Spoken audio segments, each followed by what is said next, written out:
Hello. I hope that you guys have all had a great holiday. I was on vacation mode during the holiday because I had my 8-year-old granddaughter at my house. There was very little scrapbooking going on, more chasing her around, trying to keep her occupied and out of stuff.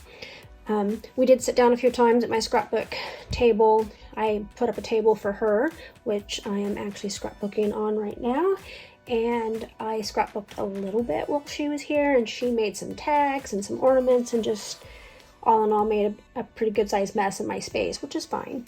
So this week we are going to do something different, and we're going to make a layout using a card as our Scraplift inspiration.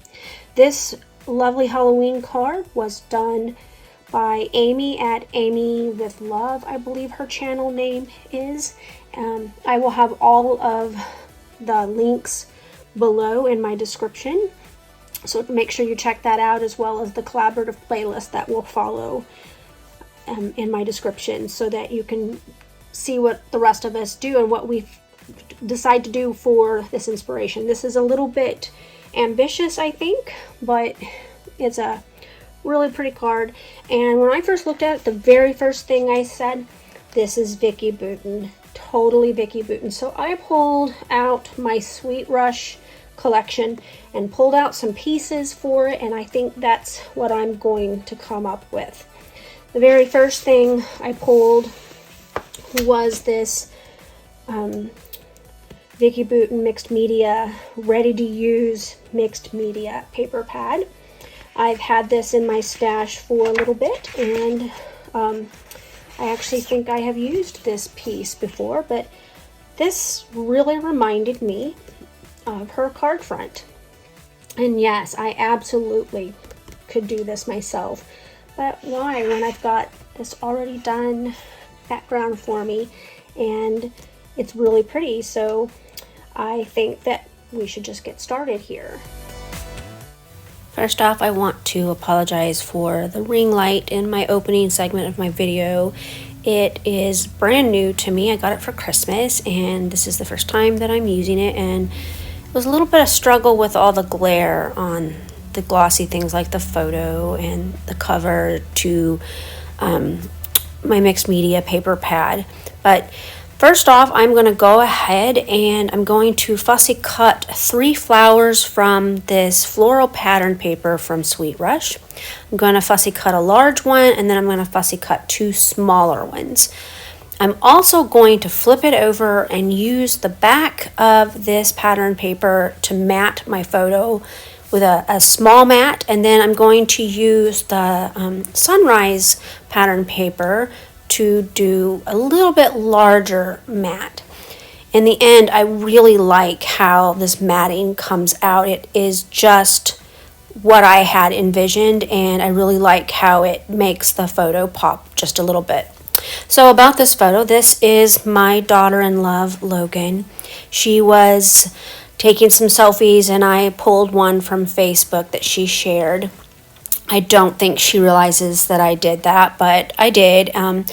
We didn't know her very well before she married my son, and we were just getting to know her before we PCS'd from Georgia, which is where her family is from, and we moved to Virginia. So at the time of these photos, we are living in Virginia. She's living at home with her family because my son had just deployed, as had my husband as well a few months earlier.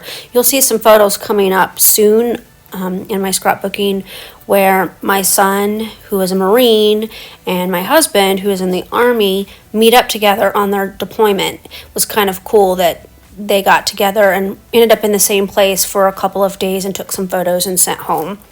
Anyway, I digress. So as I finish up fussy cutting these papers, I'll just let you watch.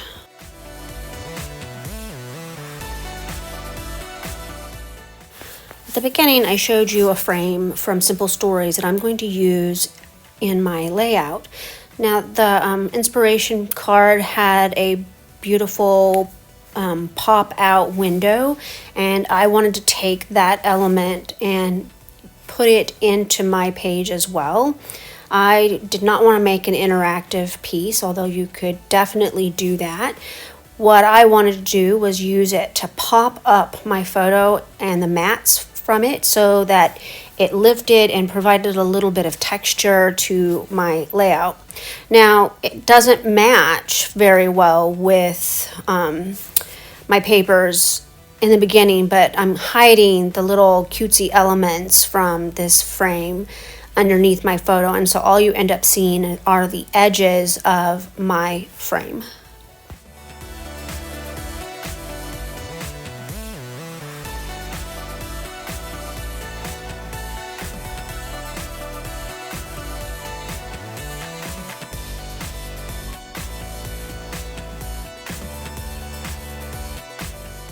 I did decide to scuff up the edges of my papers with my Tim Holtz Distress tool. I really like the look of scuffed edges, and I do go in spurts where I do this almost on every layout, and then I'll stop for a while and I'll go back to doing it almost on every layout, and I think I'm just in that spurt where I'm doing it on almost every layout. In the end, I even use it to distress my background paper. With this pattern paper, I wanted to make sure that I got the sunrise hidden behind my photo centered so that the rays came out behind my photo in a fairly centered way. I think I ended up cutting this about 6 by 8. I might have cut it, I think I cut it down a little more than that, and it ended up being more like 5 1/4 by 7 1/2 in the end.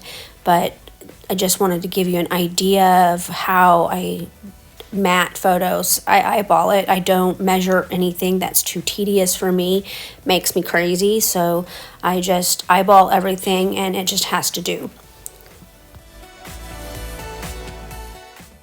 I am going to go ahead and scuff up the edges of this photo mat just like I did with the first mat.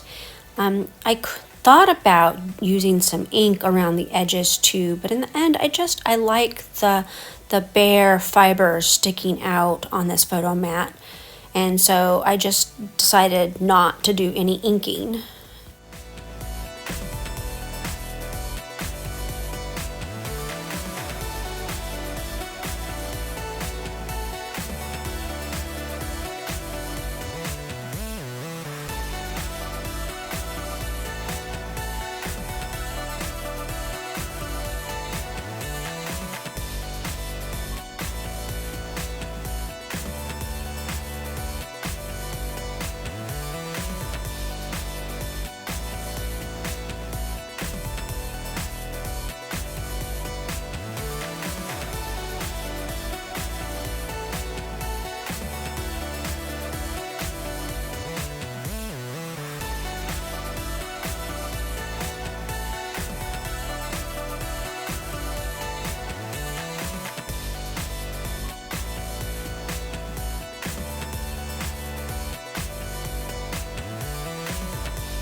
Now that I have finished distressing all my pattern paper, I thought, why not? Let's distress this chipboard frame as well.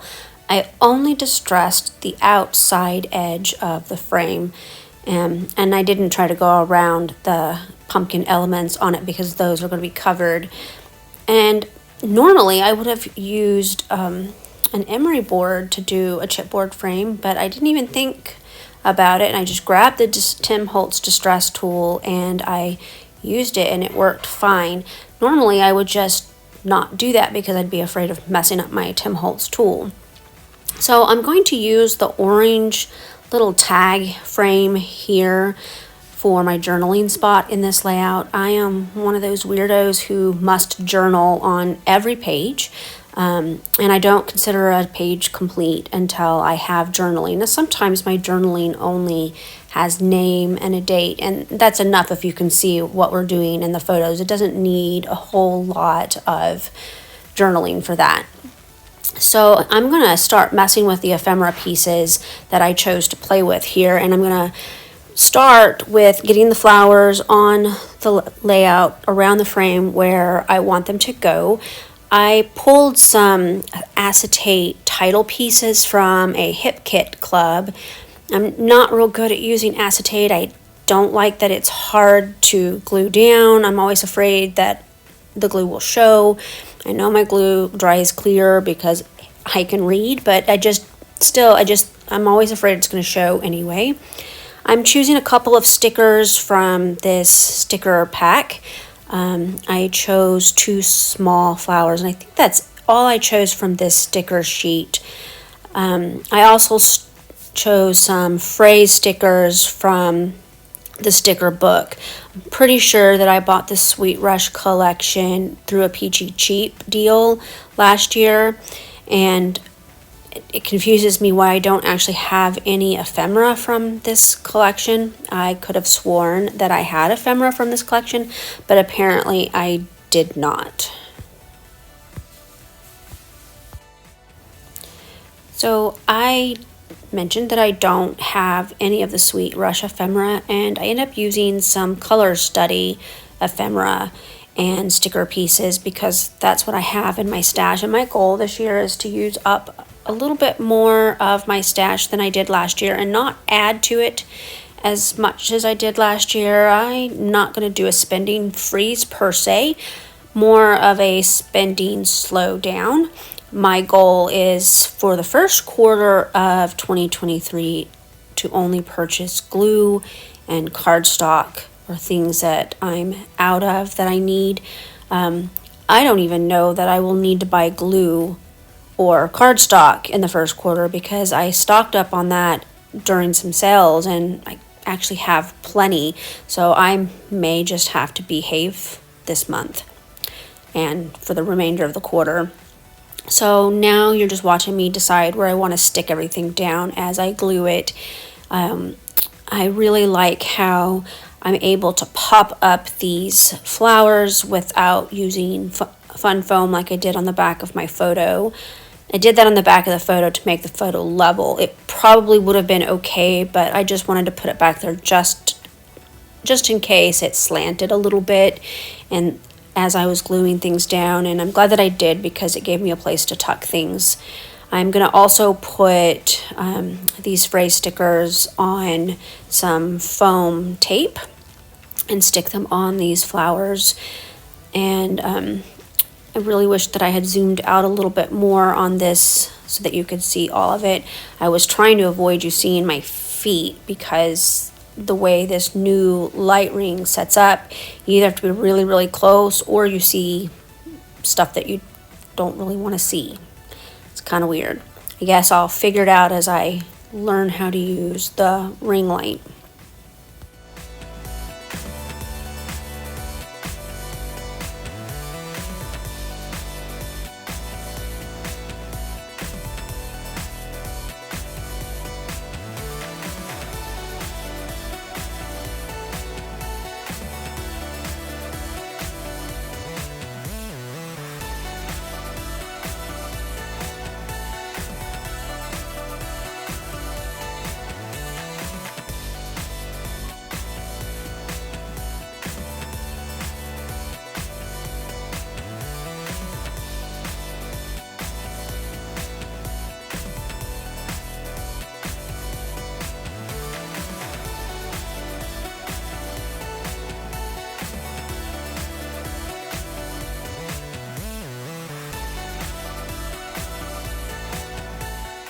I have glued everything down. I've decided to add just a little bit of my own mixed media, and I'm going to add some white splatters using my Mr. Huey's white. These are really old sprays, and I've been trying to use them up. I'm hoping to not have to PCS again the next time the Army sends us somewhere else with this particular set of sprays. That's a pretty lofty goal because I have quite a few of them. Anyway, I want to thank you for stopping by my channel today. I really enjoyed making this layout from the card, and I hope that you got some inspiration from it as well. If you liked my video, click the thumbs up. If you are not a subscriber, I really appreciate you subscribing to my channel. I try to interact with each and every one of you. Make sure that you check out the description below and see what the other ladies are doing this month. Thank you and goodbye.